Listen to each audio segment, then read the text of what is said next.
चलिए, I hope आप एकदम मस्त होंगे। आज की जो क्लास है हमारी प्यारे बच्चों, वो महत्वपूर्ण आर्टिकल अर्थात आपके संविधान के जो अनुच्छेद हैं उनकी क्लास है। आप जानते होंगे कि जो आर्टिकल्स होते हैं वो आपके चाहे यूपीपी का एग्ज़ाम हो, चाहे होमगार्ड का हो या यूपीएसआई का एग्ज़ाम हो, उन सब में पूछे नहीं जाते बल्कि भारी मात्रा में पूछे जाते हैं। तो हम इसे बहुत ही संक्षिप्त तरीके से समझेंगे और ज़्यादा जल्दबाजी नहीं करनी। यहाँ पर 1 2 3 9 5 कहने का मतलब है 1 से 395 तक जितने आर्टिकल हैं वो सारे स्टडी करने वाले हैं। 395 के अंदर जो है टोटल आर्टिकल 470 हैं, वो सारे स्टडी करेंगे। ठीक है, तो देखिए प्यारे बच्चों, शुरू करते हैं हम। 1 से 395 तक आर्टिकल जो है हम स्टडी करेंगे।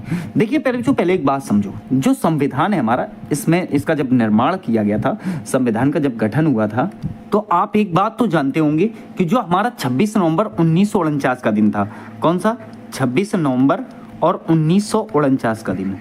इस दिन क्या होता है प्यारे बच्चों, इस दिन हमारा जो संविधान है वो बनकर तैयार हुआ। ठीक है, 24 जनवरी 1950 को संविधान की 3 प्रतियों पर 284 लोगों ने साइन किए थे। कितने लोगों ने साइन किए? 284 लोगों ने। 24 जनवरी 1950 को, कब प्यारे बच्चों? 24 जनवरी 1950 को इसे एक्सेप्ट कर लिया गया, स्वीकार कर लिया गया। इसी दिन राष्ट्रगान, जनगण और राष्ट्रीय गीत वंदे मातरम है। राजेंद्र प्रसाद अंतरिम राष्ट्रपति, और जो है राष्ट्रीय चिन्ह आपका 26 जनवरी 1950 को। राष्ट्रध्वज जो है आपका ये 22 जुलाई 1947 को। ठीक है, ऐसे करके जो इसे एक प्रकार से इसे मॉडिफाई किया गया। और जब मॉडिफाई किया गया तो उसमें जो है संविधान में प्यारे बच्चों आपके 22 तो भाग थे। ठीक है, और 395 आपके आर्टिकल थे। ठीक है, 22 भाग 395 आर्टिकल, और वर्तमान में 25 भाग और 470 आर्टिकल है। एक बात और समझना कि भागों को बढ़ाया नहीं गया है। जो संविधान के भाग थे वो बढ़ाए नहीं गए हैं। ठीक है, वो उतने ही हैं, परंतु ए बी करके ऐड कर दिए गए हैं, ऐसे करके। ठीक है, अब देखिए, सबसे पहले भाग 1 है संघ और राज्य क्षेत्र आता है। इसमें आर्टिकल हैं 4। पहला आर्टिकल प्यारे बच्चों क्या है? भारत राज्यों का एक संघ होगा, यूनियन होगा। ठीक है, अनुच्छेद 2 में प्यारे बच्चों क्या है? संसद द्वारा जो है नए राज्यों का प्रवेश जो है, ये आर्टिकल 2 में इसका वर्णन है। ठीक है, संसद द्वारा नए राज्यों का प्रवेश, जैसे आप सिक्किम ले लो, 16 मई 1975 को भारत में इसे ऐड किया गया था। यहाँ आप मैप में देख पा रहे होगे। ठीक है, फिर देखिए अनुच्छेद 3 आर्टिकल 3, राज्यों के नाम है, सीमाएं, क्षेत्र में परिवर्तन करना, ये सब जो है आपका आर्टिकल 3 में आता है। अब आर्टिकल 4 में क्या, तो उपरोक्त संशोधनों में संबंधित जो प्रावधान है वो आपके आर्टिकल 4 में रखे गए हैं। ऊपर क्या किया गया है ये सब आपको आर्टिकल 4 को बताना पड़ेगा। ठीक है, बात करेंगे भाग 2। भाग 2 में प्यारे बच्चों आपका नागरिकता है। इसमें आर्टिकल जो है वो 5 से 11 तक हैं। कितने आर्टिकल? तो 5 से 11 तक हैं। देखिए, भारत में इकहरी नागरिकता है। कैसी नागरिकता है? इकहरी नागरिकता है। और नागरिकता जो है ये ब्रिटेन से ली गई थी। तो कहां से ली गई थी? नागरिकता आपकी ब्रिटेन से ली गई थी। आर्टिकल मैंने 5 से 11 तक बताए। देखिए, आर्टिकल 5 की बात करें, अर्थात आर्टिकल 5 की बात करें, तो जब संविधान बना उस समय भारत के सभी लोगों को नागरिकता दी गई। क्या दी गई? नागरिकता दी गई। ठीक है, अनुच्छेद 8 जो है, इसमें विदेश जाने पर नागरिकता समाप्त नहीं होती। अगर कोई व्यक्ति मान लीजिए विदेश चला जाता है तो उसकी नागरिकता जो है समाप्त नहीं होगी। पहले जो अनुच्छेद 5 के अंतर्गत जिन लोगों को नागरिकता दी गई, तो उस समय ऐसा था, जो लोग भारत में रह रहे हैं वो चाहे विदेशी ही क्यों ना हो, उनको नागरिकता दे दी गई थी इस उद्देश्य से कि अगर आप भारत में रहना चाहते हो तो आप यहाँ की नागरिकता ले सकते हो। ठीक है, अनुच्छेद 8 कहता है कि विदेश जाने पर, जैसे मान लो कोई आदमी या भारत का कोई व्यक्ति विदेश जाता है, तो क्या ऐसे में नागरिकता समाप्त हो जाएगी? नहीं समाप्त होगी। ठीक है, जब तक, देखिए आर्टिकल 9 क्या कहता है? विदेशी नागरिकता लेने पर भारत की नागरिकता समाप्त। कहने का मतलब, अगर आप विदेश में रह रहे हो और रहने के बाद आप किसी देश की नागरिकता स्वीकार कर लेते हो तो भारत की नागरिकता आपकी ऑटोमेटिकली समाप्त हो जाएगी। ठीक है, तो ये बात आप ध्यान रखेंगे आर्टिकल 9 में। आर्टिकल 10 क्या कहता है? देखिए, विरोधी कार्य करने पर नागरिकता समाप्त हो जाएगी। अगर भारत देश के अंदर कोई आप ऐसा कार्य कर रहे हो जो देशद्रोह के अंतर्गत शामिल हो, जो एक ऐसा कार्य हो जो माफी के योग्य ना हो, तो ऐसी स्थिति में आपकी नागरिकता समाप्त हो जाएगी। ये बात जो है आर्टिकल 10 कहता है। ठीक है, आर्टिकल 11 देखिए, अर्थात अनुच्छेद 11। अनुच्छेद 11 कहता है कि नागरिकता के संबंध में कानून जो बनाएगा वो केवल गृह मंत्रालय ही बनाएगा। ठीक है, कहने का मतलब है राज्य को यह अधिकार नहीं है कि नागरिकता के संबंध में आप कानून बना दो। तो नागरिकता के संबंध में कानून कौन बनाएगा? तो गृह मंत्रालय बनाएगा। ये बात कौन बोल रहा है? तो भाई साहब आर्टिकल 11 कह रहा है, अर्थात अनुच्छेद 11 कह रहा है। तो प्यारे बच्चों, ये बात समझ में आ गई होगी आपको, बहुत ही इंपॉर्टेंट पॉइंट थी ये। आगे देखिए, आगे अगर बात करें तो मैं बात करूंगा भाग 3 में, और भाग 3 में जो है प्यारे बच्चों मूल अधिकार हैं। क्या है? मूल अधिकार, अर्थात ये 12 से 35 तक हैं। कितने हैं? 12 से 35 तक। अब एक बात ध्यान रखना, बात अगर मैं करूं तो 44वें संविधान संशोधन के पास होने के पूर्व संविधान में दिए गए मौलिक अधिकारों को 7 श्रेणियों में बांटा गया था, अर्थात 7 क्षेत्रों में बांटा गया था। परंतु इस संशोधन के अनुसार संपत्ति के अधिकार को सामान्य अर्थात कानूनी अधिकार बना दिया गया। अब इसमें जो है 6 मौलिक अधिकार जो है प्राप्त है। एक बात ध्यान रखना प्यारे, जो संपत्ति का अधिकार है वो वर्तमान में कहाँ है? तो वर्तमान वो 300A में है, या फिर 300 के का आर्टिकल में रख दिया गया है। ठीक है, तो पहले कितने थे? 7 थे, वर्तमान में कितने हैं? तो 6 हैं। ये बात आप कह सकते हो। ठीक है, सबसे पहले बात करूं मैं तो सबसे पहले नंबर पर है समानता का अधिकार, अर्थात अनुच्छेद 14 से 18 तक कौन सा जो है वो है तो समानता का अधिकार है। ठीक है, वहीं 2 नंबर पे बात करूं तो स्वतंत्रता का अधिकार है। ये अनुच्छेद 19 से लेकर 22 तक है। कितना है? तो 22 तक। फिर तीसरा है आपका शोषण के विरुद्ध अधिकार, यह अनुच्छेद 23 और 24 में है। ठीक है, चौथा है आपका धार्मिक स्वतंत्रता का अधिकार, अनुच्छेद 25 से लेकर 28 तक। पांचवा है आपका संस्कृति और शिक्षा संबंधी अधिकार, अनुच्छेद जो है 29 से 30 में है। ठीक है, छठवां आपका जो है ये संवैधानिक उपचारों का अधिकार है, अनुच्छेद 32 में है। कितना है? 32 में है। देखिए कुछ हटा दिए गए, जैसे मान लो यहां पर आपको नहीं दिख रहा होगा कौन सा आर्टिकल 31, कौन सा आर्टिकल 31। तो मैंने आपको पीछे क्या बताया था कि संपत्ति के अधिकार को हटा दिया गया है। कहने का मतलब है 1978 में 44वें संविधान संशोधन द्वारा।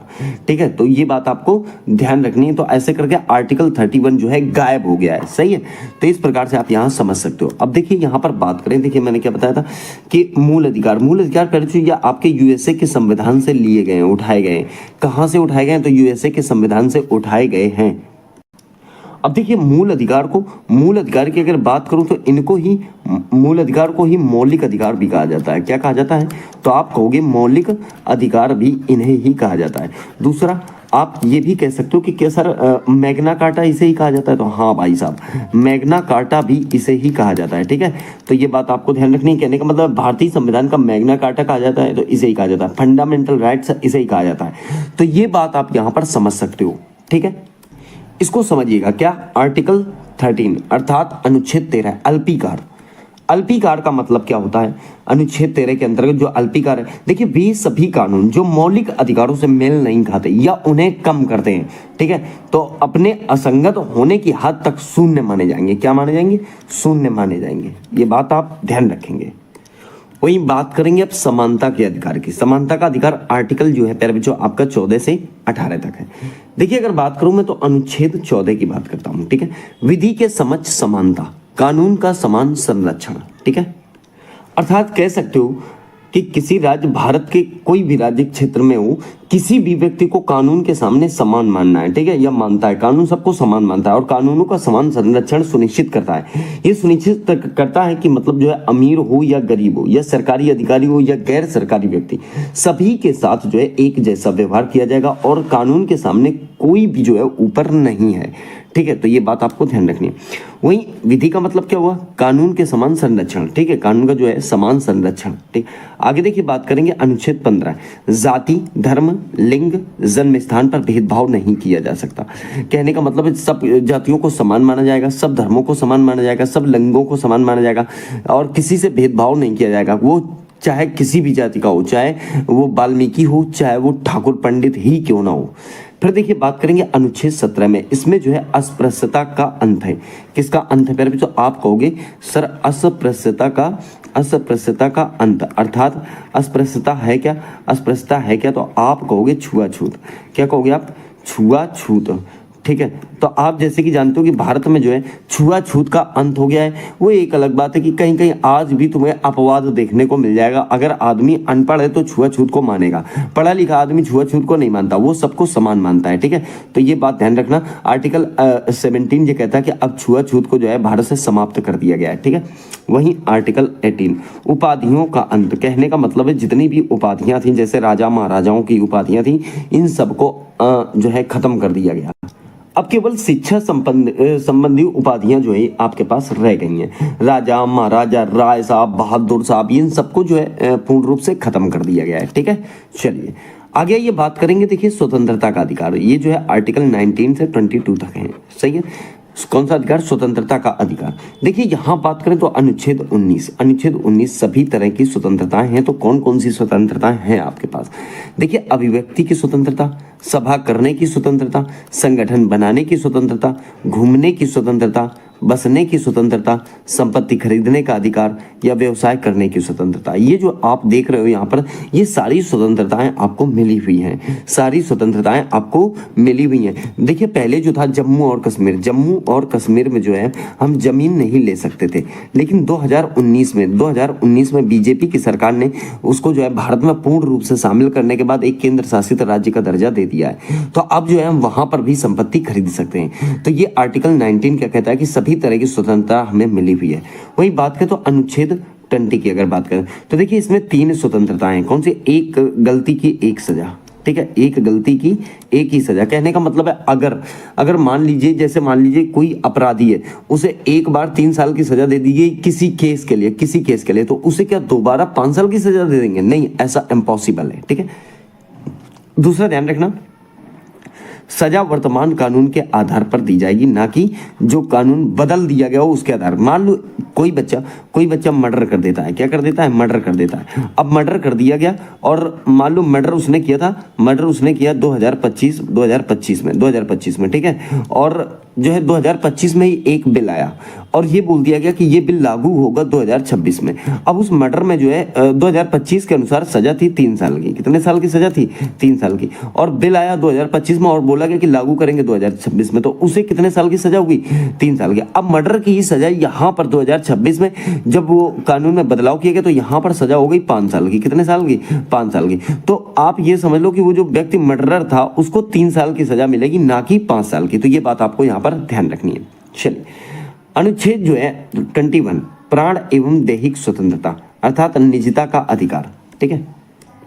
देखिए इसमें अगर मैं बात करूं तो जैसे प्राण एवं दैहिक स्वतंत्रता है, इसमें केवल जीवित रहना ही नहीं बल्कि गरिमा और अर्थपूर्ण जीवन जीने का अधिकार भी शामिल होता है, ठीक है।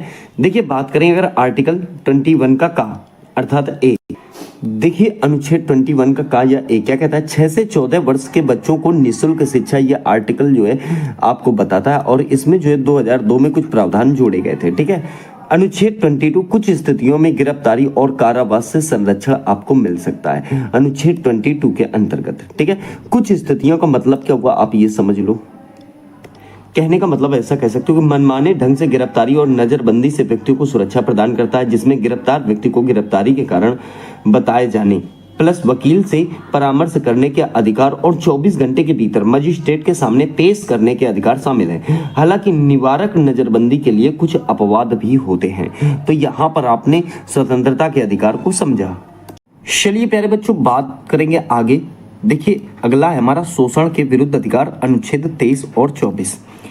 अनुच्छेद जो 23 है अर्थात आर्टिकल 23 ये मानव तस्करी और जबरन श्रम के लिए जाता है। अर्थात जो है मानव तस्करी और जबरन श्रम जो है ये कानून के विरुद्ध है और यदि कोई व्यक्ति इसका उल्लंघन करता है तो कानून के अनुसार इसे जो है दंड दिया जाएगा। तो ये बात ध्यान रखनी है, किसी भी प्रकार का चाहे कोई जाति हो, चाहे किसी भी धर्म का व्यक्ति हो, चाहे किसी भी वर्ग का व्यक्ति हो, उसके साथ कोई भेदभाव नहीं किया जा सकता, ठीक है। आर्टिकल 23 के अनुसार। आर्टिकल 24 14 वर्ष से कम आयु के नाबालिगों को खदानों और कारखानों में काम करने से रोकना। अगर कोई कंपनी या किसी घर पर भी, चाहे कोई कंपनी हो या किसी घर पर भी हो, कहीं भी हो, किसी भी क्षेत्र में हो, अगर 14 साल से कम का बच्चा 14 साल से कम का बच्चा अगर काम करता हुआ पाया गया तो ये समझ लो ये बहुत बड़ा अपराध है।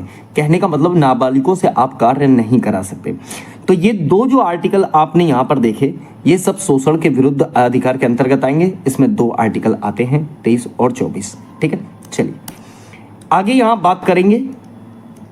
चलिए अगला आता है धार्मिक स्वतंत्रता का अधिकार, आर्टिकल 25 से 28। ठीक है, अब देखिए यहां पर बात करें आर्टिकल 25 की, अर्थात अनुच्छेद 25 के अंतःकरण आता है व्यक्तिगत धार्मिक स्वतंत्रता। अनुच्छेद 28 की बात करें तो यह धार्मिक शिक्षा के लिए न जाना, अर्थात इसको समझिएगा कि शैक्षणिक संस्थानों में धार्मिक शिक्षा से संबंधित स्वतंत्रता का प्रावधान तो है, परंतु ये समझ लीजिए कि किसी भी संस्थान में धार्मिक सिंगल शिक्षा नहीं दी जा सकती। जैसे मान लो कोई इस्लाम धर्म का स्कूल या मदरसा ले लो, तो मदरसा में केवल उर्दू ही नहीं सिखाई जाएगी, हिंदी इंग्लिश मैथ का भी प्रावधान होता है, बशर्ते दबाव ज़्यादा होता है।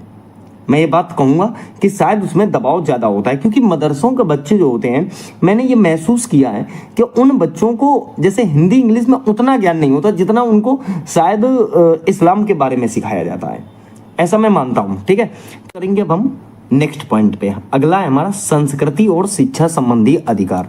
इसमें आर्टिकल 2 हैं 29 और 30, और ये है हमारा 5वां मौलिक अधिकार। कौन सा 5वां? ये वाला था हमारा 4था। ठीक है, अब देखिएगा यहाँ पर अगर मैं बात करूँ तो अनुच्छेद 29 और 30 है। तो एक बात समझ लीजिएगा, इसमें मैंने आर्टिकल 30 में क्या बताया, अल्पसंख्यकों का शिक्षा संरक्षण। ठीक है, कहने का मतलब कोई भी अल्पसंख्यक वर्ग अपनी पसंद का शैक्षणिक संस्था चला सकता है। ठीक है, और सरकार उसे जो है अनुदान देने में किसी भी तरह का भेदभाव नहीं करेगी। अनुदान का मतलब जिस प्रकार से मतलब नॉर्मल स्कूल में यूपी बोर्ड वगैरह जो नॉर्मल स्कूल होते हैं इनमें जैसे अनुदान सरकार द्वारा दिया जाता है, वैसे ही मदरसों में भी दिया जाएगा। ठीक है, वो चाहे मदरसा का आपका मदरसा हो, चाहे संस्कृति विश्वविद्यालय हो। ठीक है, अर्थात जिसको आप कहते हो संस्कृत विश्वविद्यालय या विद्यालय कोई भी हो, मतलब सबके लिए सरकार जो है बराबर अधिकार रखेगी। अगला बात करेंगे आर्टिकल आपका 32 है, समझिएगा आर्टिकल 32, ये संवैधानिक उपचारों का अधिकार है। एक बात ध्यान रखना, ये है हमारा कौन सा नंबर, तो ये है 6वां। ठीक है, कौन सा 6वां, बशर्ते इसमें एक ही आर्टिकल है। कौन सा 32, केवल एक ही आर्टिकल है 32, मगर मैटर इसका समझिए, इसकी बात समझिए, ये जो है बहुत इंपॉर्टेंट आर्टिकल है। कौन सा? अनुच्छेद 32। सबसे बड़ी बात ये है कि डॉक्टर BR अम्बेडकर जो थे, डॉक्टर BR अम्बेडकर, तो भाई साहब अम्बेडकर साहब ने इस आर्टिकल को जो है हृदय और आत्मा कहा है। क्या कहा है? हृदय और आत्मा। किसका? तो संविधान का। क्वेश्चन करता है किस आर्टिकल को संविधान की हृदय और आत्मा कहा जाता है? संविधान की हृदय और आत्मा कहा जाता है, तो आप कहोगे 32 को। दूसरी बात समझिए, देखिए इसे मूल अधिकारों का संरक्षक कहा जाता है। ठीक है, क्या कहा जाता है? मूल अधिकारों का संरक्षक। अर्थात मूल अधिकारों का संरक्षक कौन है? मूल अधिकारों का संरक्षक कौन है? तो आप कहोगे जो हमारा आर्टिकल 32 है वो है मूल अधिकारों का संरक्षक। क्योंकि अगर आपके मौलिक अधिकारों का कोई हनन हो रहा है या दुरुपयोग हो रहा है तो आप सीधा सुप्रीम कोर्ट जा सकते हैं। सुप्रीम कोर्ट व्यक्ति के मूल अधिकारों को सुरक्षित करने के लिए रिट जारी करता है। बंदी प्रत्यक्षीकरण, परमादेश, अधिकार प्रच्छा, प्रतिषेध, उत्प्रेषण, ये सारी जो है रिट आप दायर कर सकते हो। बात समझ में आ गई कि नहीं आ गई? ये बात आपको यहाँ ध्यान देनी है। बंदी प्रत्यक्षीकरण बहुत इंपॉर्टेंट है। क्या मतलब होता है इसका? देखो, शरीर को प्रस्तुत करना।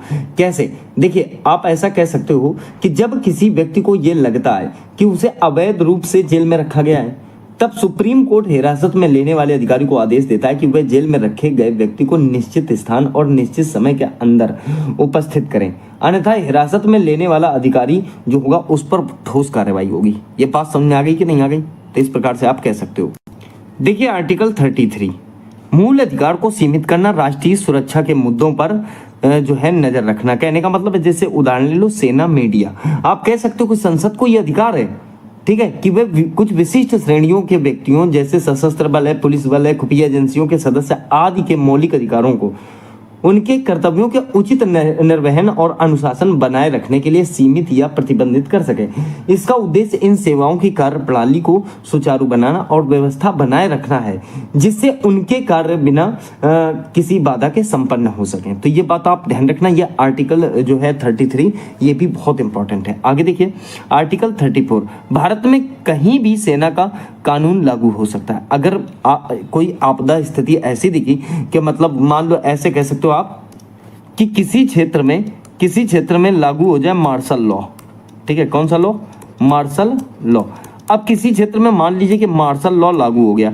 अगर मार्शल लॉ लागू होता है तो उस दौरान व्यवस्था बनाए रखने या बहाल करने के लिए राज्य के अधिकारियों या किसी अन्य व्यक्ति द्वारा किए गए कार्यों को कानूनन मान्यता दी जाएगी और उन्हें क्षतिपूर्ति मिलेगी।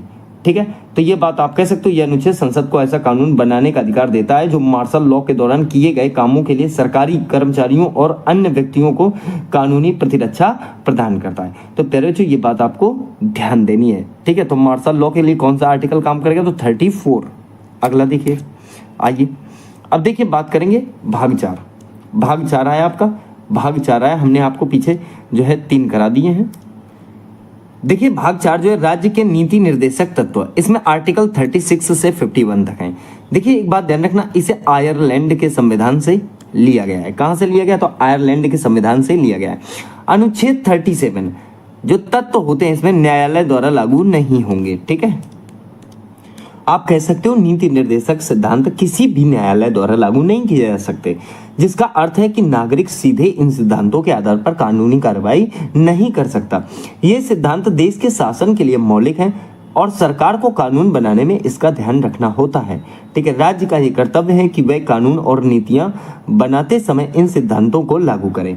इन सिद्धांतों का उद्देश्य एक न्यायपूर्ण समाज की स्थापना करना और सभी नागरिकों के लिए सामाजिक न्याय व आर्थिक कल्याण सुनिश्चित करना है। देखिए अनुच्छेद 39 का अर्थात 39 का 1 की अगर मैं बात करता हूं, इसमें जो है निशुल्क विधि सहायता है। निशुल्क विधि सहायता है किसके लिए ये समझ लो। तो मैं आपसे कहना चाहता हूं समाज के जो गरीब हैं, कौन प्यारे बच्चों? जो गरीब हैं और कमजोर वर्ग, ठीक है, तो उन दो लोगों के लिए गरीब और कमजोर वर्ग, जो गरीब और कमजोर वर्ग के लोगों के लिए है, अर्थात उनके लिए निशुल्क कानूनी सहायता का प्रावधान करता है और सभी के लिए समान अवसर पर आधारित न्याय सुनिश्चित करता है, जिससे आर्थिक या अन्य अक्षमताओं के कारण कोई नागरिक न्याय पाने से वंचित न रहे। ये राज्य पर यह कर्तव्य डालता है कि वह उपयुक्त विधान और योजनाओं के माध्यम से निशुल्क विधिक सहायता प्रदान करे। देखिए आर्टिकल 40 क्या कहता है? इसमें जो है ग्राम पंचायतों का गठन किया गया है। ठीक है, फिर अनुच्छेद 44 समान सिविल संहिता, ये प्यारे बच्चों भारत में केवल गोवा में ही लागू है। ठीक है, ध्यान रखना गोवा में प्यारे बच्चों ये 1961 को ही लागू हो गई थी, लेकिन इस समय अगर मैं कहूँ सबसे पहले नंबर पर कौन है? केवल गोवा था प्यारे बच्चों। लेकिन अभी क्या चला है? 2025 में मैं आपको क्लास करा रहा हूँ। कब क्लास करा रहा हूँ? ये 2025 में क्लास करा रहा हूँ। तो अब ना अब जो है ये आपका उत्तराखंड में भी लागू हो गया है। कहने का मतलब है हमारे यूके में भी लागू हो गया। तो अब आप ये नहीं कह सकते कि केवल गोवा में लागू है, अब ये लागू हो गया 2 राज्यों में। कितने राज्यों में? 2 राज्यों में जो है आपका ये लागू हो गया है। तो ये बात आपको यहाँ पर ध्यान रखनी है, बहुत ही इंपॉर्टेंट पॉइंट है। ठीक है, आगे समझिए, बात करेंगे अनुच्छेद आपका 45 की। 6 वर्ष से कम आयु के बच्चों का स्वास्थ्य का ध्यान रखना सरकार की जिम्मेदारी है, यह आर्टिकल 45 कहता है। आर्टिकल 46 अन्य पिछड़ा वर्ग अर्थात ओबीसी, एससी और एसटी जातियों के आर्थिक और शैक्षिक हितों की उन्नति, यह आपका आर्टिकल 46 देता है। ठीक है, मतलब जो है ओबीसी, एससी, एसटी के लिए जो है शैक्षिक हितों और आर्थिक हितों के लिए इसमें सरकार कुछ प्रावधान देती है। आर्टिकल देखिए 50 की बात करें तो कार्यपालिका से न्यायपालिका को अलग करने का प्रावधान जो है आपका आर्टिकल 50 में है। आर्टिकल 51 अर्थात 51 अंतरराष्ट्रीय शांति को बढ़ावा देना है। अनुच्छेद 51 कहता है कि अंतरराष्ट्रीय शांति को जो है बढ़ावा दिया जाएगा। आर्टिकल 51 का जो कर्तव्य है वो भारत की विदेश नीति के लिए एक मार्गदर्शक सिद्धांत के रूप में कार्य करता है और शांतिपूर्ण अंतरराष्ट्रीय संबंधों और सहयोग पर बल देता है। ठीक है, चलिए अगला देखिए, बात करेंगे भाग 4 का। इसमें प्यारे बच्चों मूल कर्तव्य हैं। ठीक है, भाग 4 का काम है क्या है? तो मूल कर्तव्य है, जिसमें एक आर्टिकल कार्य करता है 51 नंबर। ठीक है, और इसे हम मौलिक कर्तव्यों के रूप से भी जानते हैं। ठीक है, देखिए अनुच्छेद 51 का की अगर बात करें तो इसे 42वां संविधान संशोधन 1976 में सरदार स्वर्ण सिंह समिति द्वारा जोड़ा गया था। और ये कहाँ से लिया गया, तो ये ध्यान रखना, ये रूस से लिया गया है, अर्थात रसिया से लिया गया है। भारतीय संविधान में कुल 11 मूल कर्तव्य अर्थात फंडामेंटल ड्यूटीज हैं। ठीक है, शुरुआत में 10 मौलिक कर्तव्य जोड़े गए थे, लेकिन 2002 में 86वें संविधान संशोधन के अधिनियम के माध्यम से जो है इसमें 11वें मौलिक कर्तव्य को जोड़ा गया था। ठीक है, जो आपके 11 मौलिक कर्तव्य हैं वो कुछ ऐसे हैं। मान लीजिए जो पहला मौलिक कर्तव्य है वो संविधान का पालन करना और राष्ट्रगान व राष्ट्र ध्वज का सम्मान करना। ये काफी इंपॉर्टेंट है। क्या, तो राष्ट्रगान और जो है प्यारे बच्चों आपका राष्ट्र ध्वज इनका जो है सम्मान करना सिखाता है। दूसरा, राष्ट्रीय आंदोलन के उच्च आदर्शों को हृदय में संजोना और उनका पालन करना। तीसरा, भारत की प्रभुता, एकता और अखंडता की रक्षा करना है। चौथा, देश की रक्षा करना और राष्ट्र की सेवा करना है। पांचवा, सभी लोगों में समरसता और समान भ्रातृत्व की भावना, कहने का मतलब है भाईचारा पैदा करना होता है। ठीक है, आगे अगर मैं छठवें की बात करूं तो सामाजिक संस्कृति और गौरवशाली जो है परंपरा को महत्व देना होता है। फिर मैं बात करूं आगे सातवां, तो ये पर्यावरण की रक्षा करना है। आठवां जो है वैज्ञानिकता को बढ़ावा देना है। ठीक है, नवां जो है फिर भी ये सार्वजनिक संपत्ति को सुरक्षित और हिंसा से दूर रखना है। 10वां जो है व्यक्तिगत और सामूहिक गतिविधियों के सभी क्षेत्रों में उत्कर्ष की ओर बढ़ने का प्रयास करना होता है। अगला जो है आपका आखिरी 11वां 6 से 14, ये इंपॉर्टेंट है। फिर भी जो देखिए पहला वाला तो मैंने बताया आपको, और फिर जो है आपका 11वां इसमें क्या है कि 6 से 14 साल, कितना 6 से 14 वर्ष तक की आयु के बच्चों को शिक्षा का अवसर प्रदान करना है। ठीक है, ये बाद में जोड़ा गया है। कब, तो मैंने बताया आपको 2002 में जोड़ा गया है। तो आपसे क्वेश्चन कर सकता है कि 51वें आर्टिकल में जो है 2002 में क्या जोड़ा गया था। ठीक है, तो आप कहोगे कि 6 से 14 वर्ष की आयु तक के बच्चों को शिक्षा का अवसर प्रदान करने के लिए चीजें जोड़ी गई थी। ठीक है, तो आशा करता हूँ मूल कर्तव्य आपको समझ में आ गए होंगे। मूल कर्तव्य को ही प्यारे बच्चों जो है आपका मौलिक कर्तव्य कहा जाता है। चलिए बात करेंगे भाग 5 की। भाग 5 जो है ये यूनियन से संबंधित है, अर्थात संघ से संबंधित है। इसमें 52 से 151 तक आर्टिकल है। इसमें सबसे पहले राष्ट्रपति का आर्टिकल आता है प्यारे बच्चों, जिसमें 52 से 61 तक है। और यहाँ पर जो है हमने ट्रिक का प्रयोग किया है। क्या, पकानिको का द्वयोदशम। क्या, पकानिको का द्वयोदशम। प्यारे बच्चों ये ट्रिक बड़ी शानदार ट्रिक है। ठीक है, बड़ी शानदार ट्रिक है जिसमें हम प्रयोग करते हैं पकानिको का द्वयोदशम। देखिए पकानिको का द्वयोदशम। ठीक है, अब देखिए यहां पर ध्यान रखना है, क्या ध्यान रखना है, म जो है प्यारे बच्चों अंत वाला जो है म, ये आर्टिकल 61 है और इसमें जो है महाभियोग है। क्या है, महाभियोग। ये मैंने वहां नहीं नोट किया इसलिए यहां बता दे रहा हूं। तो माँ वाला क्या हो जाएगा, महाभियोग, क्योंकि ट्रिक में लगा हुआ है ना दशम, तो दशम। ठीक है, याद रखना। अब देखिए अगर मैं बात करूं तो आर्टिकल 52 नंबर में क्या है प्यारे बच्चों, तो पद है राष्ट्रपति का। ठीक है, किसका पद है, भारत का एक राष्ट्रपति होगा। फिर दूसरा 53 नंबर कार्यपालिका का प्रधान होगा। कहने का मतलब है राष्ट्रपति की कार्यकारी शक्तियां होंगी इसमें। 54 नंबर में प्यारे बच्चों निर्वाचन होगा। कहने का मतलब है राष्ट्रपति का चुनाव होगा। 55 नंबर जो है ये चुनाव, जो राष्ट्रपति के चुनाव का तरीका होगा, अर्थात कोटा होगा, रिक्ति जो होगी उसके लिए है। 56 नंबर जो है इसमें प्यारे बच्चों राष्ट्रपति का कार्यकाल होगा। और कार्यकाल मेरे ख्याल से जो है ये आपका 5 साल का है, ख्याल से क्या कंफर्म है। ठीक है ना, 5 साल का कार्यकाल होता है प्यारे बच्चों राष्ट्रपति का। फिर देखिए 57 नंबर में दोबारा निर्वाचन अर्थात पुनः निर्वाचन की बात करता है। ठीक है, या पुनर्निर्वाचन के लिए पात्रता की बात करता है। वहीं 58 नंबर जो है ये योग्यता से संबंधित है, राष्ट्रपति निर्वाचन होने के लिए योग्यता कितनी रहनी चाहिए। फिर देखिए 59 नंबर जो है ये दशाएं और शर्तें। कहने का मतलब है राष्ट्रपति पद के लिए जो शर्तें होंगी वो 59 नंबर आर्टिकल में होंगी। 60वां जो है ये फिर जो आपको शपथ के लिए है। कहने का मतलब है राष्ट्रपति द्वारा शपथ का या प्रतिज्ञान कह सकते हो, शपथ को ही प्रतिज्ञान भी बोला जाता है। आर्टिकल 61 मैंने आपको बता दिया, राष्ट्रपति पर महाभियोग चलाने की प्रक्रिया। हालांकि एक आर्टिकल और समझ सकते हो आप जिसका नाम है 62 जो है राष्ट्रपति के पद की रिक्ति को भरने के लिए चुनाव कराने का एक समय होता है। ठीक है, समय होता है। अब यहां पर कुछ बातें ऐसे समझिए, कार्यकाल तो मैंने आपको बता दिया है कि जो है 5 साल का होना चाहिए, लेकिन याद रहे भारत में राष्ट्रपति पद के लिए न्यूनतम आयु, क्या न्यूनतम जो आयु होगी, न्यूनतम आयु होगी जो वो आपकी प्यारे बच्चों 35 साल होनी चाहिए। कितनी होनी चाहिए? 35 साल तो न्यूनतम आयु होनी चाहिए। ठीक है, ये बात आर्टिकल कौन कहता है? तो 58 कहता है। कौन सा आर्टिकल? 58 आर्टिकल जो ये बात कहता है योग्यता के अंतर्गत। वहीं इसकी जो है सेवानिवृत्त की आयु नहीं है। ठीक है, ये भाई आपको ध्यान रखना। राष्ट्रपति को शपथ कौन दिलाता है ये भी आप समझिए। जो शपथ दिलाने का कार्य किया जाता है प्यारे बच्चों, वो मुख्य न्यायाधीश के द्वारा किया जाता है। किसके द्वारा? तो आप कहोगे मुख्य न्यायाधीश जो है वो शपथ दिलाने का कार्य करते हैं। तो यहाँ पर बहुत सारे पॉइंट मैंने आपको आर्टिकल में ही क्लियर कर दिए प्यारे बच्चों, आर्टिकल में ही क्लियर कर दिए। सही है, आगे आ जाओ। चलिए प्यारे बच्चों, बात करेंगे अब हम उपराष्ट्रपति की। किसकी बात करेंगे? उपराष्ट्रपति की।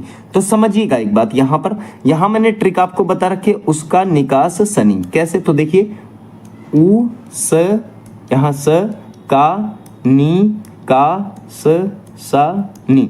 तो यहाँ पर उपराष्ट्रपति के जो आपके आर्टिकल है वो सारे हम ट्रिक से समझने वाले हैं। ठीक है, अब देखिए यहाँ अगर मैं बात करूँ तो आर्टिकल जो है आपका 63 उपराष्ट्रपति पद का उल्लेख करता है। ठीक है, 64 जो है उपराष्ट्रपति का राज्यसभा के पदेन सभापति के रूप में कार्य करना जो है ये आर्टिकल 64 कहता है। 65 अर्थात 65वां, राष्ट्रपति के न होने पर उपराष्ट्रपति द्वारा कार्यवाहक राष्ट्रपति के रूप में कार्य किया जाना तय है। ठीक है, फिर देखिए 66 उपराष्ट्रपति का निर्वाचन है। 67 उपराष्ट्रपति का कार्यकाल है।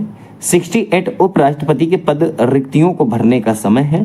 69 उपराष्ट्रपति की शपथ है। ठीक है, 70 राष्ट्रपति के कार्यों के निर्वहन से संबंधित प्रावधान है। याद रहे उपराष्ट्रपति के ही है, यहाँ पर उप आएगा। ठीक है, तो उपराष्ट्रपति के कार्यों के निर्वहन से संबंधित प्रावधान इसमें आएंगे। अब एक बात समझिएगा, जो उपराष्ट्रपति की उम्र होनी चाहिए वो 35 साल। कितनी? 35 साल होनी चाहिए। कितनी होनी चाहिए? 35 साल होनी चाहिए। दूसरी बात, अगर मैं कहूं जो कार्यकाल होता है वो 5 वर्ष का होता है। कितने वर्ष का होता है? 5 वर्ष का कार्यकाल इनका होता है। ठीक है, आगे अगर समझूं, जो आर्टिकल आपका 69 है, इसके अंतर्गत उपराष्ट्रपति को जो शपथ दिलवाने का काम होता है वो राष्ट्रपति द्वारा दिलवाई जाती है। तो राष्ट्रपति को कौन? तो मुख्य न्यायाधीश। और उपराष्ट्रपति को कौन? तो राष्ट्रपति जो है गोपनीयता की शपथ दिलाते हैं। ठीक है, राष्ट्रपति को गोपनीयता की शपथ दिलाई जाती है। ठीक है, तो ये बात आपको ध्यान रखनी है। ठीक है, तो यहाँ पर आपने उपराष्ट्रपति के आर्टिकल समझ लिए। आगे देखिए, बात करते हैं आगे। आर्टिकल 72 राष्ट्रपति की क्षमादान की शक्ति है इसमें। ठीक है, इनके पास ये पावर है। क्या पावर है?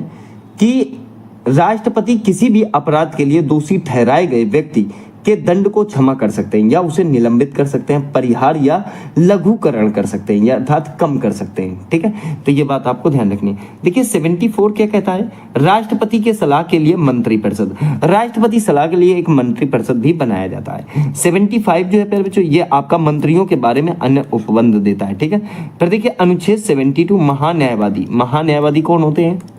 महान्यायवादी जो है आपके भारत सरकार का प्रथम विधिक अधिकारी होता है। कौन होता है? तो आप कहोगे कि प्रथम विधिक अधिकारी। बहुत इंपॉर्टेंट क्वेश्चन है, क्वेश्चन कर सकता है कि प्रथम विधिक अधिकारी कौन होता है, तो आप कहोगे महान्यायवादी। और महान्यायवादी को ही जो है अटॉर्नी जनरल बोलते हैं। क्या बोलते हैं? अटॉर्नी जनरल बोलते हैं। ठीक है, इंग्लिश में लिखा हुआ मिल सकता है। ठीक है, तो ये ध्यान रखना। वह सुप्रीम कोर्ट सहित सभी न्यायालयों में सरकार का पक्ष रखता है और राष्ट्रपति द्वारा सौंपे गए कानूनी मामलों पर सरकार को सलाह देने का कार्य करते हैं। ठीक है, एक बात और ध्यान रखना, इस पद के लिए व्यक्ति को सुप्रीम कोर्ट के जज बनने की योग्यता प्राप्त होनी चाहिए।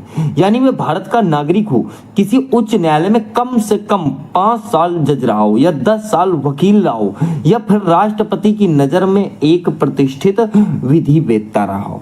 तो ये बात आप ध्यान रखेंगे। फिर देखिए 79 की बात करें तो इसमें 79 आर्टिकल में संसद आती है प्यारे बच्चों, संसद। अब तो भारत में पुरानी संसद भवन बन चुके हैं, वरना जो नई संसद भवन बनी थी उसकी नींव प्यारे बच्चों 1921 में रखी गई थी। 1921 में नींव रखी गई थी और भाई साहब 1921 से 27 तक उसमें काम चला था। और 18 जनवरी, मैं आपको डेट बताना चाहता हूँ प्यारे बच्चों, 18 जनवरी 1927 को भाई साहब कब, तो 18 जनवरी 1927 को। ये समझ लीजिए आपके जो लॉर्ड इरविन थे, कौन थे, लॉर्ड इरविन। तो लॉर्ड इरविन ने जो है इसका उद्घाटन किया था, जबकि भारत की निर्वाचित संसद का गठन जो हुआ था वो 17 अप्रैल 1952 को हुआ था, क्योंकि हमारा देश 1947 में आजाद हुआ था। ठीक है, अब अगर बात करूं तो इसका डिजाइन किसने किया था, इसका इस संसद का डिजाइन किसने किया था, तो डिजाइन में आपको एक बात ध्यान रखनी है, डिजाइन में आपको याद रखना है नाम एडविन लुटियंस। क्या नाम याद रखोगे, एडविन लुटियंस। और दूसरा एक और थे प्यारे बच्चों, एक और थे सर हर्बर्ट। क्या नाम था उनका, सर हर्बर्ट और बेकर। बेकार नहीं है प्यारे बच्चों, बेकर है, ठीक है, बेकार मत करना। तो इस प्रकार से आप इस बात को ध्यान रख सकते हो। मैं अगर कहूं भारत में नई संसद भवन का निर्माण कब हुआ था, कौन सी वाली का प्यारे बच्चों, नई। तो आप जानते हो कि इसका जो काम शुरू हुआ था वो 2020 में शुरू हुआ था। काम कब शुरू हुआ था, तो आप कहोगे 2020 में शुरू हुआ था, लेकिन कंप्लीट कब हुई, तो 2000 ये आपकी 23 में कंप्लीट हुई थी। कब कंप्लीट हुई थी, 2023 में कंप्लीट हुई थी प्यारे बच्चों। 28 मई 2023 को नरेंद्र मोदी द्वारा जो है इसकी स्थापना की गई थी। इसकी स्थापना जो है, मतलब स्थापना का मतलब उद्घाटन किया गया था, सॉरी, उस उद्घाटन किया गया था, क्योंकि स्थापना तो यहाँ पर की गई होगी कहीं। तो इस प्रकार से आप ये कह सकते हो। और सेंट्रल विस्टा पुनर्विकास परियोजना का हिस्सा है, कौन सा, सेंट्रल विस्टा पुनर्विकास योजना का हिस्सा है। ये बात आप याद रखेंगे, ठीक है। चलिए आगे बात करते हैं। आर्टिकल जो है आपका, आर्टिकल जो है 80 अर्थात राज्यसभा का वर्णन, ठीक है। तो यहाँ पर ट्रिक एक याद रखना तीनों के लिए प्यारे बच्चों, सरला, ठीक है। क्या ट्रिक याद रखोगे, सरला। सरला से क्या कहोगे आप, सरला से क्या कहोगे वो समझ लो आप थोड़ा सा, एक मिनट, हाँ, सरला। सरला देखिए, सा से क्या हो जाएगा, आर्टिकल 79, आर्टिकल 79 में क्या हो जाएगा, संसद, ठीक है। फिर 80 में क्या हो जाएगा, रा से हो जाएगा राज्यसभा। फिर 81 में क्या हो जाएगा आपका, लोकसभा, ठीक है। तो इस प्रकार से अगर ट्रिक याद रखे तो बहुत अच्छी बात है। वहीं बात करें तो अनुच्छेद 100, ये प्यारे जो गण पूर्ति अर्थात कोरम है, ठीक है, गण पूर्ति अर्थात कोरम है।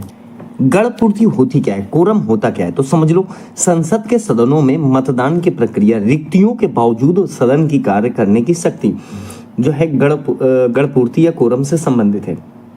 इसमें ये बात बोली गई है कि प्रत्येक सदन में निर्णय उपस्थित और मत देने वाले सदस्यों के बहुमत से होंगे, ठीक है। और मतों की बराबरी की स्थिति में अध्यक्ष या सभापति निर्णायक मत डालेंगे। अगर बराबर काउंटिंग हो गई, मान लो एग्जाम्पल ले लो कि 10-10 हैं दोनों के, तो वो फिर जो है ऐसी स्थिति में अध्यक्ष या सभापति निर्णायक मत डालेंगे। साथ ही सदन में कामकाज के लिए गण पूर्ति का होना आवश्यक है, जो कुल सदस्यों का 10वां हिस्सा होता है, ठीक है। चलिए बात करेंगे, अगला आर्टिकल है आपका प्यारे बच्चों 108 संयुक्त अधिवेशन के लिए, ठीक है। फिर देखिए अनुच्छेद 110, ये आपका धन विधेयक का मोस्ट इंपॉर्टेंट है प्यारे बच्चों। ये जितने भी हैं यहाँ पर ना, ये जो आपको इस पेज में दिख रहा है, यहाँ से एक क्वेश्चन तो हर एग्जाम में आ जाता है, ठीक है ना, एक क्वेश्चन तो हर एग्जाम में आया था, जिसमें यूपीएसआई में तो भर भर के पूछा जाएगा, ठीक है। चलो आगे आ जाओ, अगला बात करें भाग 5। भाग 5 जो है ये यूनियन संघ अर्थात आप कह सकते हो 52 से 151 में तो हम चल ही रहे हैं। देखिए अगर मैं बात करूं तो एक बात ध्यान देना, यहाँ पर अनुच्छेद 112 बजट के लिए है, ठीक है, अनुच्छेद 112 बजट के लिए है।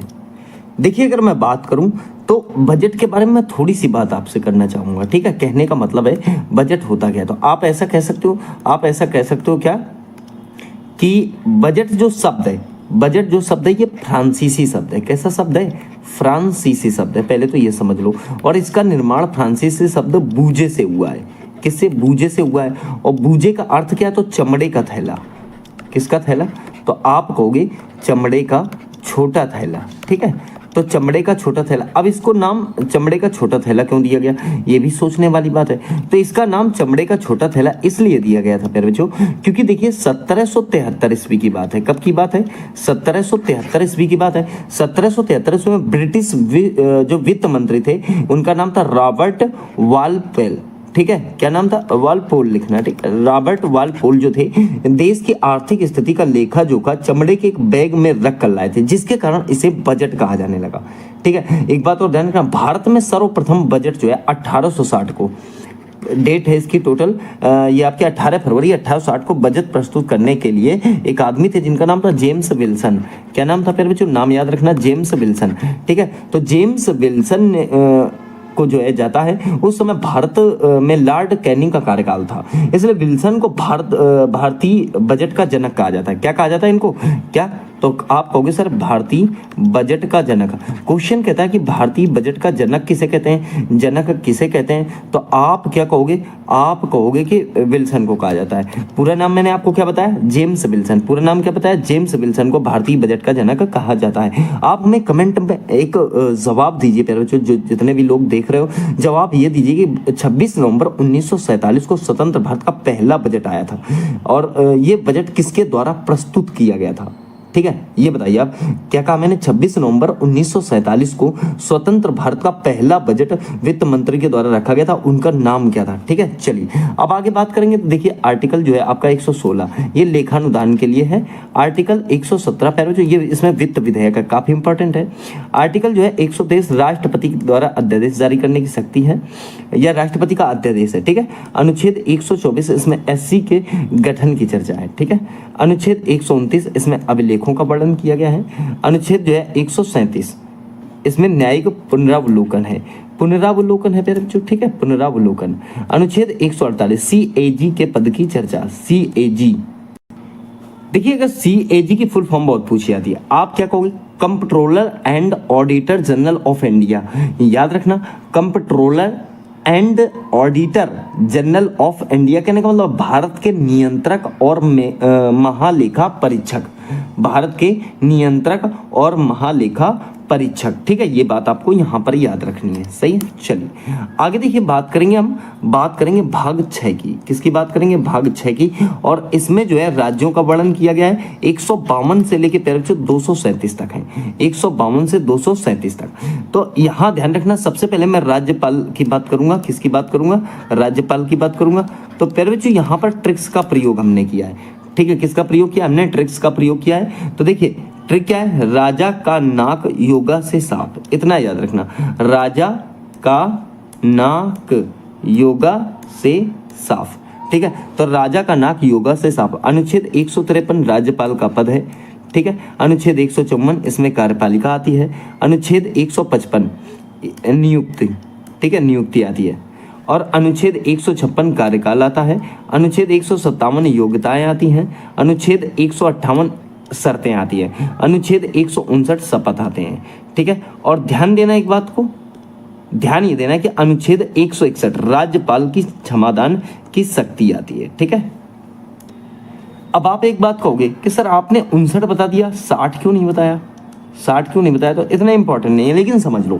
देखिए राष्ट्रपति को यह अधिकार देता है, कौन सा? आर्टिकल जो 160 है बच्चों, ये राष्ट्रपति को एक ऐसा अधिकार देता है कि यदि किसी राज्य में कोई ऐसी आकस्मिकता उत्पन्न हो जाए जो संविधान के अन्य प्रावधानों में वर्णित न हो, तो राष्ट्रपति उस स्थिति में राज्य के राज्यपाल के कार्यों का निर्वहन करने के लिए ऐसा प्रावधान कर सकते हैं जो उनका मन हो, अर्थात जो उन्हें उचित लगे ऐसा प्रावधान कर सकते हैं। अब कुछ फैक्ट इसके समझिए।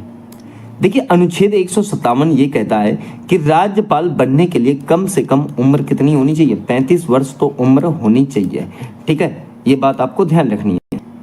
अगर कार्यकाल की बात करूं प्यारे बच्चों, तो कार्यकाल तो राज्यपाल का 5 वर्ष का ही होता है। कितना होता है? 5 वर्ष का। लेकिन एक फैक्ट है, फैक्ट क्या है? लेकिन वे राष्ट्रपति के प्रसाद पर्यंत पद धारण कर सकते हैं। मतलब कि राष्ट्रपति द्वारा उन्हें किसी भी समय पद से हटाया जा सकता है, चाहे 5 वर्ष का कार्यकाल पूरा हुआ हो या ना हुआ हो। ठीक है, अब देखिए एक बात और समझिए। देखिए जो आर्टिकल 159 है, आर्टिकल 159 है, ये कहता है कि जो जिस राज्य में होंगे उस राज्य के उच्च न्यायालय, कौन? उच्च न्यायालय, उच्च न्यायालय के मुख्य न्यायाधीश दिलवाएंगे। कौन दिलवाएंगे? तो ये बात याद रखनी, उच्च न्यायालय के मुख्य न्यायाधीश जो है इनको शपथ दिलवाएंगे। तो ये तीनों चीजें आपको यहाँ पर समझ में आ गई होगी। ठीक है, आगे बात करेंगे प्यारे बच्चों। देखिए आर्टिकल 165 राज्य के महाधिवक्ता। ठीक है, आर्टिकल 213 अर्थात 213 अध्यादेश जारी करने की राज्यपाल की पावर, अर्थात अध्यादेश जारी करने की शक्ति राज्यपाल के पास है। फिर देखिए अनुच्छेद 214 राज्यों के लिए एक उच्च न्यायालय होना आवश्यक है। अगर मैं बात करूं सन 2025 की, फिलहाल अभी की, तो भाई साहब अभी तो भारत में देखो कितने 28 राज्य हैं, कितने राज्य हैं प्यारे बच्चों? तो आप कहोगे सर 28 राज्य है। और वहीं यूटी कितनी है? तो 8, मतलब आप यूटी का मतलब केंद्र शासित प्रदेश, ठीक है। तो 8 भाई साहब यूटी हैं, अर्थात 8 जो है हमारे पास केंद्र शासित प्रदेश हैं, ठीक है। 8 केंद्र शासित प्रदेश हैं। अब एक बात समझिए, अब यहां पर आप आर्टिकल लगाइए, कौन सा? 214। तो आर्टिकल 214 ये कहता है, क्या कहता है? कि प्रत्येक राज्य में एक उच्च न्यायालय होना चाहिए, ठीक है, यही तो होना चाहिए। लेकिन अभी 2025 की अगर मैं बात करूं तो भारत में मात्र 25 जो है उच्च न्यायालय हैं। कितने उच्च न्यायालय हैं? 25 ही उच्च न्यायालय हैं। अभी एक बात ध्यान दीजिए कि 214 ने तो ये बात चिपका दी आपके पास कि भाई ऐसा है कि राज्यों के लिए एक उच्च न्यायालय हो, लेकिन जो अनुच्छेद भाई साहब है, एक और अनुच्छेद एक और है, वो समझ लीजिए। जो अनुच्छेद आपका 231 है, कौन सा है? 231 है। वो ये कहता है कि वो ये भी प्रावधान करता है कि 2 या 2 से अधिक राज्यों के लिए एक ही उच्च न्यायालय हो सकता है। कहने का मतलब है, मान लो जैसे एक राज्य, एक ले लो पंजाब, क्या ले लो? एक ले लो पंजाब, और फिर बच्चों दूसरा ले लो आप हरियाणा, ठीक है, हरियाणा। तो अब यहाँ एक बात समझिए, क्या समझिए? पंजाब और हरियाणा में जो है एक ही उच्च न्यायालय है, कौन सा? तो आप कहोगे सर चंडीगढ़ उच्च न्यायालय। कौन सा है? तो आप कहोगे चंडीगढ़ उच्च न्यायालय। तो चंडीगढ़ उच्च न्यायालय जो है ये पंजाब और हरियाणा के लिए, यही नहीं, आप ये भी कह सकते हो महाराष्ट्र और गोवा, इन दोनों का क्या है? बॉम्बे उच्च न्यायालय, ठीक है। इसके अलावा पूर्वोत्तर के कई राज्य भी एक साझा उच्च न्यायालय साझा करते हैं, जैसे असम है, नागालैंड है, मिजोरम और अरुणाचल प्रदेश, इनका क्या है? गुवाहाटी उच्च न्यायालय। तो आप ऐसा कह सकते हो, ठीक है। ये आर्टिकल जो है 231 बोलता है हमसे, ठीक है। आगे देखिए, अगर बात करूं मैं, अगला आर्टिकल जो है 215, उच्च न्यायालयों का अभिलेख न्यायालय होना, ठीक है। फिर देखिए 226, उच्च न्यायालयों की कुछ रिट जारी करने की शक्ति। फिर देखिए 233, जिला न्यायाधीशों की नियुक्ति। 235, अधीनस्थ न्यायालयों पर नियंत्रण। तो फिर भी ये वाले फैक्ट आपको समझ में आ गए होंगे, मैं ये आशा करता हूँ। चलिए आगे आ जाओ। देखिए भाग 7 की बात करें, किसकी? भाग 7 की अगर मैं बात करूं तो एक बात ध्यान दीजिए, तो 7वें में देखिए 7वां संशोधन अधिनियम 1956 द्वारा इसे जो है फिर बच्चों निरस्त कर दिया गया। कहने का मतलब खत्म कर दिया गया। इसमें आर्टिकल कौन सा था?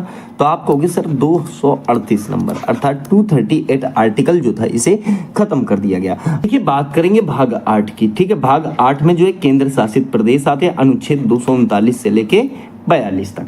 अब यहाँ आप समझिएगा, यहाँ अनुच्छेद 239 केंद्र शासित प्रदेशों का प्रावधान है, ठीक है।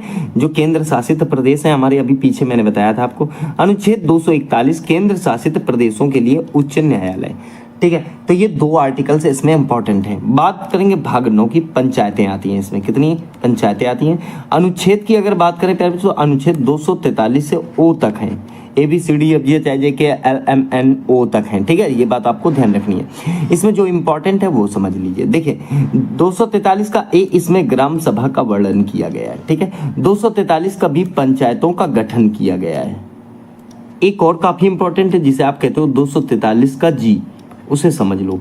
जो 243 का जी है ना प्यारे बच्चों, ये पंचायतों की शक्तियों, क्या इसमें पंचायतों की शक्तियों, कई बार एग्जामों में पूछा गया ये, तो पंचायतों की शक्तियों, प्राधिकारों और उत्तरदायित्वों से संबंधित है, जो उन्हें सामाजिक और आर्थिक विकास के लिए योजना बनाने और लागू करने की शक्ति देता है, ठीक है। तो ये बात आप यहाँ पर ध्यान रखेंगे।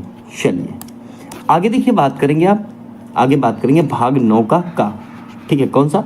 तो आप कहोगे भाग 9 का। भाग 9 का जो है ये नगर पालिका से संबंधित है। किससे संबंधित है? नगर पालिका से। 243P से लेके 243ZG, ठीक है। अब देखिए इसमें बात करें तो वर्ष 1992 में संविधान में जो है कौन से नंबर का था? तो 74वां संशोधन था, जो 1 जून 1993 को प्यारे बच्चों आपका लागू हुआ। 74वां संशोधन शहरी स्थानीय निकायों, नगर पालिकाओं और नगर पंचायतों पर आधारित है। तो इस प्रकार से आप ध्यान रखना। यही नहीं, इसके अंतर्गत 12वीं अनुसूची भी जोड़ी गई। कौन सी? तो आप कहोगे 12वीं अनुसूची भी इसी के कारण जोड़नी पड़ी थी, ठीक है। चलिए भाग 10 की बात करूं तो भाग 10 देखिएगा, अनुसूचित और जनजाति क्षेत्र। कहने का मतलब है शेड्यूल्ड कास्ट और शेड्यूल्ड ट्राइब्स हैं, ठीक है। SC और ST क्षेत्र जो है इसमें आते हैं। 244 ए तक हैं, 244 से 244 ए में। अब एक बात ध्यान दीजिए, अनुच्छेद अगर 244 ए की बात करें और छठी अनुसूची में प्यारे बच्चों इनके लिए थोड़ा सा वर्णन है। देखिए ये असम, मेघालय, त्रिपुरा और मिजोरम के जनजातीय क्षेत्रों के प्रशासन से संबंधित है। ठीक है, तो ये बात आप यहाँ पर ध्यान रखेंगे, जो भाग आपका 10 है। चलिए प्यारे बच्चों बात करेंगे भाग 11 की। तो भाग 11 में जो है संघ और राज्यों के बीच संबंध है। ठीक है, और आर्टिकल इसमें 245 से लेकर 263 तक हैं। देखिए 249 आर्टिकल 249 राज्य सूची के विषय में संसद को कानून बनाने का अधिकार। देखिए अगर राज्य सूची में कोई परिवर्तन करना है तो उसमें जो कानून कौन बनाएगा, तो संसद ही बनाएगा, भले ही वो राज्य सूची के विषय क्यों ना हो। ठीक है, वहीं बात करेंगे आर्टिकल 253 की। तो संसद को राज्यों में अंतरराष्ट्रीय संधि को लागू करने का अधिकार प्राप्त है। ठीक है, किसको, तो संसद को। फिर देखिए अनुच्छेद 262 आर्टिकल 262 262 नदियां राज्य सूची का विषय हैं। ये बात आपको ध्यान रखनी है क्योंकि नदियों में जो है सबका कंट्रोल होता है, इसीलिए जो है ये राज्य सूची का विषय होता है। अनुच्छेद 263 अंतरराज्यीय जो है परिषद, अंतरराज्यीय परिषद जो होती हैं वो आर्टिकल 263 के अंतर्गत कार्य करेंगी। तो ये 4 आर्टिकल जो है आपको यहाँ पर ध्यान रखने हैं भाग 11 में। भाग 12 बात करें प्यारे बच्चों, तो ये वित्त, संवित्त, संविदाएं, वाद विवाद इसमें आते हैं। तो ये 264 से लेकर 300 ए आर्टिकल तक हैं, ये बात आपको ध्यान रखनी है। देखिए अगर मैं बात करूं तो आर्टिकल जो है आपका 266 ये संपत्ति संचित निधि का है। ठीक है, संचित निधि। बात अगर करूं संचित निधि की तो देखिए आर्टिकल 266 के तहत भारत सरकार का मुख्य केंद्रीय वित्तीय भंडार है, जहां सभी सरकारी राजस्व जैसे कि कर, ऋण और गैर कर आय जमा होते हैं और जहां से संसद की पूर्व अनुमति से ही सभी सरकारी खर्च किए जाते हैं। ये देश के सार्वजनिक वित्त की रीढ़ है। आप ये समझ लो कि अगर क्वेश्चन करता है कि वित्त की रीढ़ किसे कहते हैं या वित्त की रीढ़ किस आर्टिकल को कहते हैं, तो प्यारे बच्चों वित्त की जो रीढ़ होती है वो आर्टिकल आपका 266 है। ठीक है, और इसके तहत राष्ट्रपति, न्यायाधीशों और संसद के सदस्यों के वेतन जैसे भारतीय व्यय भी किए जाते हैं। तो ये बात आपको समझ में आ गई होगी। ठीक है, देखिए अगला आर्टिकल आता है हमारा अनुच्छेद 267 267 आकस्मिक निधि। ठीक है, ये क्या है ये समझ लीजिए। आप ऐसा कह सकते हो कि एक बचत कोष है जो अप्रत्याशित वित्तीय संकटों या आपातकालीन स्थितियों से निपटने के लिए अलग रखा जाता है। ये व्यक्तिगत स्तर पर नौकरी छूटना, बीमारी या कार का खराब होना जैसी स्थितियों में काम आती है। ठीक है, और सरकारी स्तर पर बाढ़, दंगे या आतंकवादी हमलों जैसी राष्ट्रीय आपात। तो ये मैं चूंकि कार का तो ये मैंने बता दिया कि व्यक्तिगत स्तर पर। ठीक है, जैसे आप खुद के लिए स्टोर करते हो ना कि बैंक में पैसा जमा कर दिया, ऐसे ही जो है सरकार जैसे बाढ़, दंगा, आतंकवादी हमला या इमरजेंसी लगने पर इसका प्रयोग किया जाता है। ठीक है, बात करेंगे आर्टिकल 280 वित्त आयोग। इसमें क्या है, वित्त आयोग। और फिर देखिए 300 का अर्थात या 300 का ए, आर्टिकल 300 का ए संपत्ति का अधिकार। मैंने पीछे बताया था आपको, वहां से हटा दिया गया था 1978 में 44वें संविधान संशोधन द्वारा इसमें रखा गया था। ठीक है, चलिए आगे देखिए बात करेंगे भाग 13। भाग 13 में भारत के राज्य क्षेत्र के भीतर व्यापार वाणिज्य 301 से 307 आर्टिकल काम करते हैं। इसमें एक ही आर्टिकल इंपॉर्टेंट है 301, भारत में व्यापार और वाणिज्य की स्वतंत्रता। हम कहीं भी भारत के अंदर जो है व्यापार कर सकते हैं। ठीक है, फिर बात करेंगे भाग 14 में, भाग संघ और राज्यों के अधीन सेवाएं। ठीक है, 308 से लेकर 323 तक इसमें आर्टिकल है। सबसे इंपॉर्टेंट आर्टिकल क्या है वो समझिए। देखिए आर्टिकल 312 कहने का मतलब 312 अनुच्छेद अखिल भारतीय सेवा का सृजन। ठीक है, अखिल भारतीय सेवा का सृजन, इसका जो काम होता है अखिल भारतीय सेवा का, वो काम होता है देश की एकीकृत प्रशासन को सुनिश्चित करती है। ठीक है, जैसे IAS है, IPS है, IFS है, ये सारी चीज़ जिसमें सरकारी नीतियों का जो है प्रभावी ढंग से कार्यान्वयन और कानून, दूसरा प्रवर्तन और वन एवं पर्यावरण का प्रबंधन शामिल होता है। ठीक है, अनुच्छेद 315 ये बहुत इंपॉर्टेंट है। ठीक है, इंपॉर्टेंट तो ये दोनों है पर जो मोस्ट इंपॉर्टेंट है। ठीक है, तो इसमें UPSC और PCS की चर्चा की गई है। ठीक है, फिर देखिए भाग 14 का ए या का अधिकरण है इसमें 323 ए से 323 बी में। तो 323 का ए अर्थात न्यायाधिकरण होता है, ट्रिब्यूनेट। ठीक है, फिर देखिए बात करेंगे अनुच्छेद 324, लेकिन ये भाग कौन सा है प्यारे बच्चों, तो ये भाग है आपका 15। इसमें जो है निर्वाचन, बहुत इंपॉर्टेंट पॉइंट है, क्वेश्चन में पूछता है कि निर्वाचन का जो है वर्णन किस भाग में किया जाता है। तो निर्वाचन का वर्णन जो है भाग 15 में किया जाता है। इसमें 324 से 329 आर्टिकल हैं, ठीक है। अब यहाँ पर देखिए सबसे पहले 324 आर्टिकल में प्यारे बच्चों चुनाव आयोग की चर्चा की गई है। किसकी चर्चा है? तो आप कह सकते हो कि चुनाव आयोग की चर्चा की गई है। फिर देखिए बात करेंगे अनुच्छेद 329 329 आर्टिकल, निर्वाचन के संबंध में संसद द्वारा बनाए गए कानून को न्यायालय में चुनौती नहीं दे सकते, ठीक है। कहाँ चुनौती नहीं दे सकते? आप कह सकते हो न्यायालय में चुनौती नहीं दे सकते, ठीक है।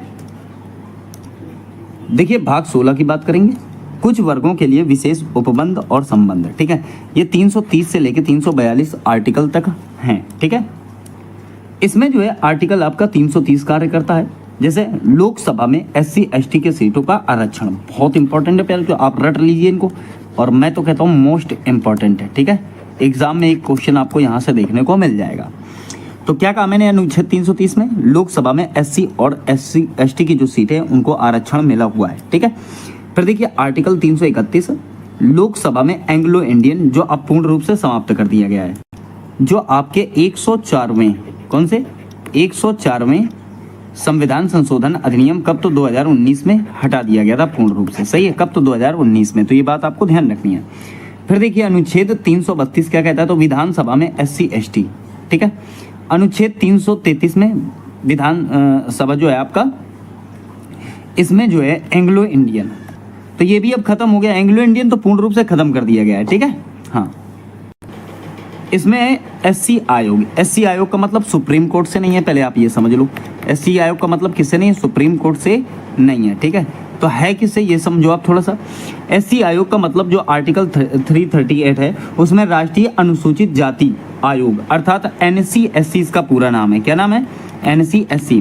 क्या बताया मैंने? राष्ट्रीय अनुसूचित जाति आयोग की स्थापना करता है, जो अनुसूचित जातियों के कल्याण, सुरक्षा और अधिकारों की रक्षा करने वाला एक संवैधानिक निकाय है। तो ये बात आपको यहाँ पर ध्यान रखनी है, ठीक है। देखिए आर्टिकल जो है 338 का A या का कह सकते हो आप, ST आयोग, इसमें जो है NCST है। इसमें क्या है? तो NCST है, ठीक है, इस वाले में। अब देखिए राष्ट्रीय अनुसूचित जनजाति आयोग से संबंधित है, जो अनुसूचित जनजातियों के संवैधानिक और सामाजिक आर्थिक कल्याण की निगरानी और समीक्षा करता है। तो ये दोनों आर्टिकल आपको ध्यान रखने हैं, NCSC और NCST। SC का मतलब क्या होता है? शेड्यूल कास्ट, ठीक है, और ST का मतलब क्या होता है? Schedule tribes. 340 other backward caste अर्थात OBC आयोग का वर्णन किया जाता है। सबसे ज़्यादा कास्ट अगर पूछे किस में आता है तो OBC में ही सबसे ज़्यादा कास्टें आती हैं। क्या बताया मैंने? अदर बैकवर्ड कास्ट अर्थात अन्य पिछड़ा वर्ग आयोग की जो बात की गई है प्यारे बच्चों, वो आपके अनुच्छेद 340 में की गई है। चलिए देखिए भाग 17, राजभाषा का वर्णन किया गया। 343 से 351 तक इसमें जो है बातें की गई हैं। देखिए अगर मैं बात करूँ तो अनुच्छेद 343 के अंतर्गत संघ की राजभाषा जो होगी वो हिंदी होगी, ठीक है, राजभाषा, ठीक है। अनुच्छेद 351 हिंदी भाषा का विकास का वर्णन किया गया। तो दोनों जो आर्टिकल हैं ये मोस्ट इंपॉर्टेंट है, एग्जाम में बहुत पूछे जाते हैं, सही है। आगे देखिए भाग 18 की बात करें तो इसमें आपातकाल आता है, ठीक है, आपातकाल। देखिए आपको वो दिन याद होगा कौन सा? तो आपको हो गया 26 अक्टूबर। कब का? तो 26 अक्टूबर, और जो सन थी वो 1962, ठीक है, 26 अक्टूबर 1962। और यहाँ पर इंदिरा गांधी की सरकार थी। किसकी? तो इंदिरा गांधी की सरकार थी। तो पहली बार जो है 26 अक्टूबर 1962 को भारत चीन युद्ध के दौरान अनुच्छेद 352 के तहत, किसके तहत? यहाँ देखिए जो आर्टिकल 352 है, अनुच्छेद 352 के तहत लगाया गया था, जब भारत की सुरक्षा को बाहरी आक्रमण से खतरा घोषित किया गया। ये आपातकाल 10 जनवरी 1968 तक चला था। इसके बाद भी आपातकाल लगे हैं, जिनमें 1971 में भारत पाकिस्तान के युद्ध के दौरान, ठीक है, 1975 से 77 के तहत जो है इंदिरा गांधी के नेतृत्व में लगाए गए आपातकाल शामिल है। बहुत सारे आपातकाल लग चुके हैं, ठीक है, पहला आपको याद रखना है। तो आपातकाल आपने समझ लिया। 352 में मैंने बताया राष्ट्रीय आपातकाल जो है 352 में लगाया जाता है। फिर देखिए राष्ट्रीय आपातकाल का मतलब मैंने आपको बताया युद्ध विद्ध की ऐसी कोई स्थिति होगी तो आपको ये समझ सकते हो। आर्टिकल 356 ये राजकीय आपात है, सही है, इसको बढ़िया तरीके से समझो। आर्टिकल 356 होगा राजकीय आपात को। देखिए किसी राज्य में राष्ट्रपति शासन लागू करने से संबंधित होते हैं, ठीक है, और जो तब तक लगाया जा सकता है जब किसी राज्य की सरकार संवैधानिक रूप से काम करने से असमर्थ होती है, ठीक है। इस अनुच्छेद के तहत राष्ट्रपति किसी राज्य की कार्यकारी और विधायी शक्तियां अपने हाथ में ले सकते हैं। तो याद रखना कि ये जब राज्य की सरकार फेलियर हो जाती है, ठीक है, राज्य की सरकार जो है फेलियर हो जाती है तो राष्ट्रपति द्वारा लगा दिया जाता है। किसके द्वारा? राष्ट्रपति द्वारा लगा दिया जाता है, ठीक है। वहीं बात करें अनुच्छेद 360, ठीक है। जो ये जो वित्तीय आपात है ये किससे संबंधित? तो मैं आपको बताना चाहता हूँ भारत में वित्तीय आपातकाल से संबंधित आर्टिकल 360 है, जो राष्ट्रपति को ये घोषणा करने का अधिकार देता है कि ये देश की वित्तीय स्थिरता या साख खतरे में है तो वे वित्तीय आपातकाल लागू कर सकते हैं। इस घोषणा के बाद इसे 2 महीने के भीतर संसद के दोनों सदनों द्वारा जो है अनुमोदित किया जाना अनिवार्य होता है। तो ये बात आप कह सकते हो, ये घोषणा तब की जाती है जब राष्ट्रपति को ये विश्वास हो जाता है कि भारत या उसके किसी हिस्से की वित्तीय स्थिरता जो है खतरे में है, ठीक है। भाग 19 में प्रकीर्ण आता है प्यारे बच्चों, जिसमें आर्टिकल 361 से 367 हैं। देखिए उदाहरण के तौर पर मैं आपको एक आर्टिकल बता दूं, मान लो 361 आर्टिकल आप देख लो। कौन सा आर्टिकल? तो 361 आर्टिकल आप समझो, प्रकीर्ण में बता रहा हूँ। देखिए 361 आर्टिकल के अंतर्गत राष्ट्रपति और राज्यपालों को उनके पद पर रहने के दौरान सिविल और आपराधिक कार्रवाई से छूट देता है, ठीक है। ये सुनिश्चित करता है कि उन्हें उनके आधिकारिक कर्तव्यों के निर्वहन में कानूनी उत्पीड़न या अनुचित हस्तक्षेप का सामना न करना पड़े। अर्थात आप ऐसा कह सकते हो कि उनके खिलाफ कोई आपराधिक कार्रवाई शुरू नहीं की जा सकती और ना ही उनकी गिरफ्तारी या कारावास के लिए कोई वारंट जारी किया जा सकता। अपराध उनका चाहे कितना भी बड़ा क्यों ना हो। इसके अतिरिक्त व्यक्तिगत कृत्यों से संबंधित सिविल मामलों के लिए 2 महीने का लिखित नोटिस देना अनिवार्य है, जिसमें मामले की प्रकृति और मांगे गए अनुतोष का उल्लेख हो कि भाई क्या रीजन है, ठीक है। तो ये आप कह सकते हो राष्ट्रपति या किसी राज्यपाल की गिरफ्तारी या कारावास के लिए आदेशिका अर्थात वारंट उनकी पदावधि के दौरान किसी भी न्यायालय से जारी नहीं किया जा सकता और ना ही करवाया जा सकता है, ठीक है। तो भाग 20 समझिए। भाग 20 की बात करें तो भाग 20 जो है ये संविधान के संशोधन के लिए प्रेरित करता है, जैसे आर्टिकल 368 आता है। इसमें आप समझ सकते हो कि इसके अंतर्गत संसद की संविधान में संशोधन करने की शक्ति और उस प्रक्रिया को संबंधित जोड़ किया है, जिसमें संसद निर्धारित प्रक्रिया के अनुसार संविधान के किसी भी प्रावधान को जोड़ सकती है या संशोधन या निरस्त कर सकती है, ठीक है। अगर मैं कहूँ तो संविधान संशोधन विधेयक संसद के किसी भी सदन में प्रस्तुत किया जा सकता है। इस विधेयक को दोनों सदनों में विशेष बहुमत उपस्थित सदस्यों के 2/3 से पारित होना अनिवार्य होता है, ठीक है। तो ये बात आप यहाँ ध्यान रखेंगे। चलिए आगे देखिए, बात करेंगे भाग 21 अस्थायी संक्रमणकालीन और विशेष उपबंध जो है आपके 369 से 392 आर्टिकल तक हैं। जैसे अगर बात करो तो अनुच्छेद 369 आर्टिकल 369 राज्य सूची के विषय में संसद कानून बनाएगी, ठीक है। वहीं अगर बात करें तो अनुच्छेद 370 जम्मू और कश्मीर ले लो आप, ठीक है। अब एक बात ध्यान दीजिए कि बात है 5 अगस्त 2019 की। कब की बात है? 5 अगस्त 2019 की। तो आप जानते होंगे 5 अगस्त 2019 को आर्टिकल 370 जो है पूर्ण रूप से खत्म कर दिया गया, ठीक है। जिसके बाद जम्मू और कश्मीर का विशेष दर्जा समाप्त हो गया और राज्य को भारतीय संविधान के तहत पूर्ण रूप से शामिल कर लिया गया। इस फैसले के बाद जम्मू और कश्मीर को 2 केंद्र शासित प्रदेशों जम्मू कश्मीर तथा लद्दाख में विभाजित कर दिया गया। तो ये बात आपको याद रखनी है। केंद्र सरकार प्रधानमंत्री नरेंद्र मोदी के नेतृत्व में ये जो है ऐतिहासिक निर्णय लिया गया था, ठीक है। तो आप ऐसा कह सकते हो। देखिए भाग 22 संक्षिप्त नाम प्रारंभ हिंदी में प्राधिकृत पाठ और निरसन आता है, ठीक है। जैसे 393 आर्टिकल से लेके 395 आर्टिकल तक आते हैं। देखिए अनुच्छेद 393 क्या कहता है कि पुस्तक का नाम भारत का संविधान है, ठीक है। आर्टिकल 394 क्या कहता है? संविधान के लागू होने की तिथि, ठीक है। तो भारत का संविधान जो है ये 26 जनवरी 1950 को लागू हुआ था। कब लागू हुआ था? तो 26 जनवरी 1950 को जो है प्यारे बच्चों ये आपका लागू हुआ था, ठीक है।